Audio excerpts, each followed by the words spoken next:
আচ্ছা দিলেন পারমিশন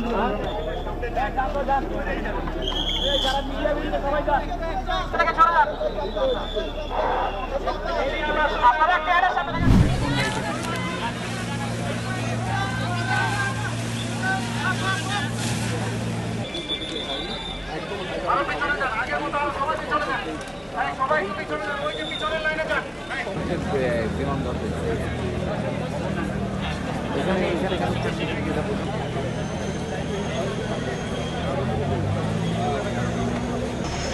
দুইবার আমার মোবাইল একবার ঠিক করে দিচ্ছে, ঠিক হয় না, মানে আবার ঠিক করে দিচ্ছে, মানে আবার টাকা দিচ্ছে মোবাইলটা ভিতরে পাগল হয়েছে ওরা ওখান থেকে পুরো জায়গায় পড়ে গেছে।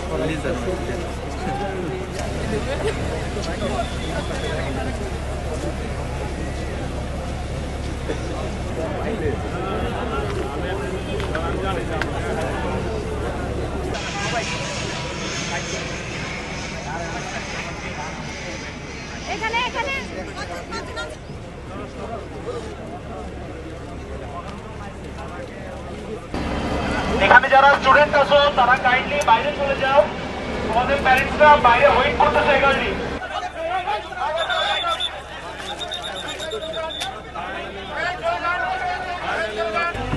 ওই যে ইন্দ্র ওখানে কি করে?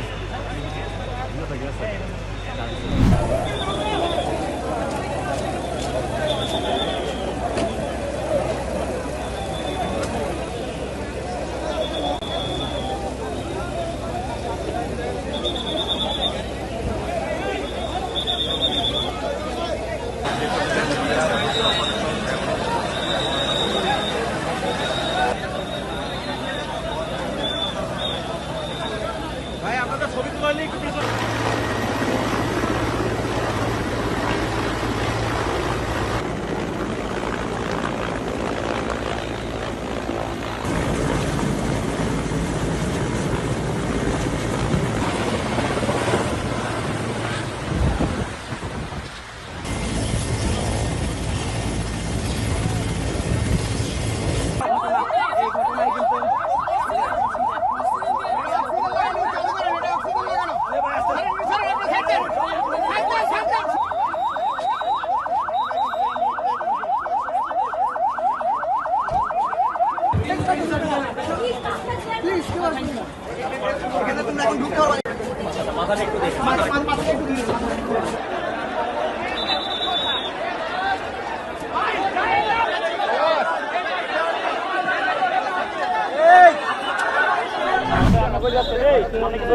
আচ্ছা দিলেন পারমিশন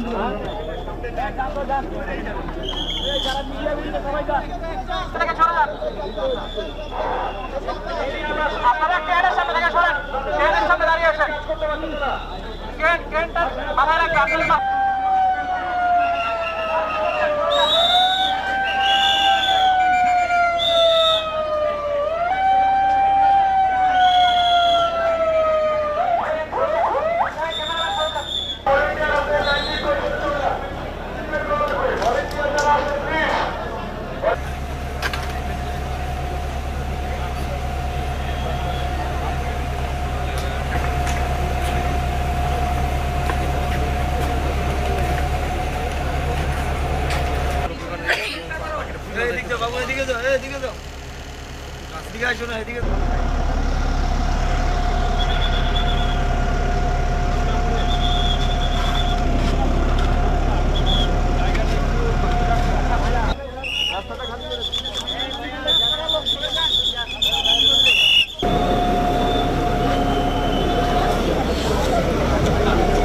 আমার মেয়ে যেই বিল্ডিংয়ে ওই বিল্ডিংয়ে প্লেন করছে। তো আমি নামাজরত অবস্থায় আমার মেয়ে ওয়াইফে আমাকে ফোন দিছে, তো আমি ধরতে পারি নাই। নামাজ শেষ করে ফোন করছি, ও কাঁদতে কাঁদতে বলতেছে আনাবা যে আমার মেয়ে নাম আনাবা যে বিল্ডিংয়ে ক্লাস ওই বিল্ডিংয়ে প্লেন করছে। আমি তখন খুব হন্ততন্ত হয়ে দৌড়ে আসছি, আসা দেখি আপনার সামনে ধাউ ধাউ করে আগুন জ্বলতেছে, একটা ছেলে ডেড বডি পড়ে আছে। আমার মেয়ের কোনো খোঁজ খবর পাই নাই। তা প্রায় 20 মিনিট পরে আমার মেয়ে তার মার সাথে, তার বান্ধবীর মার সাথে তার বাসায় গেছে। ওখান থেকে আমার ফোন দিচ্ছে, বাবা আমি সুস্থ আছি, টেনশন করো না। কিন্তু ইন দ্য মিন টাইম আমি অনেক অসুস্থ দেখছি, আপনার শুধু গায়ের চামড়া খসে খসে পড়ছে।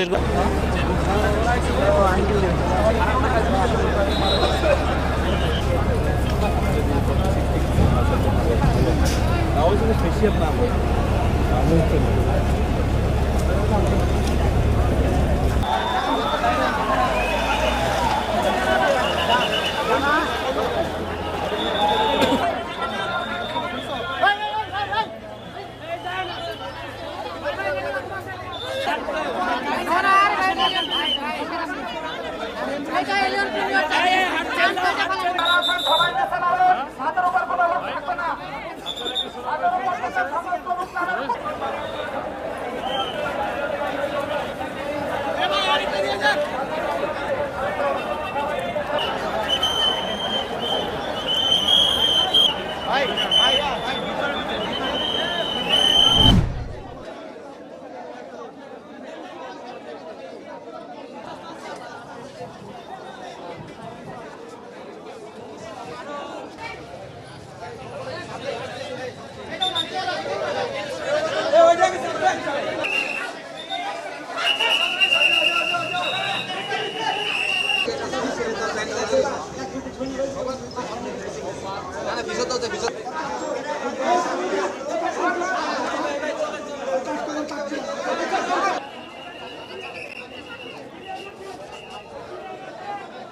ম্যাক্সিমাম স্টুডেন্ট ক্লাসে ছিল।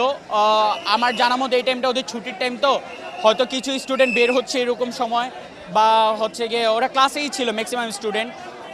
আমার সাথে একজন মিস ছিল, মিস বলতেছিল যে পাশের ক্লাসের যে মিস ছিল ওনার একদম এদিক দিয়ে রক্ত ঝরতেছে, এরকম একটা অবস্থা, সব পড়ে গেছে, এরকম অবস্থা ছিল। ইভেন আমি যখন আসি আমার সাথে একজন স্যার ছিল, স্যারের একদম পিঠের সাইড মুখের সাইড একদম ঝলসে যায়, হাতগুলো একদম ঝলসে যায়, একদম বাজে অবস্থা হয়েছিল।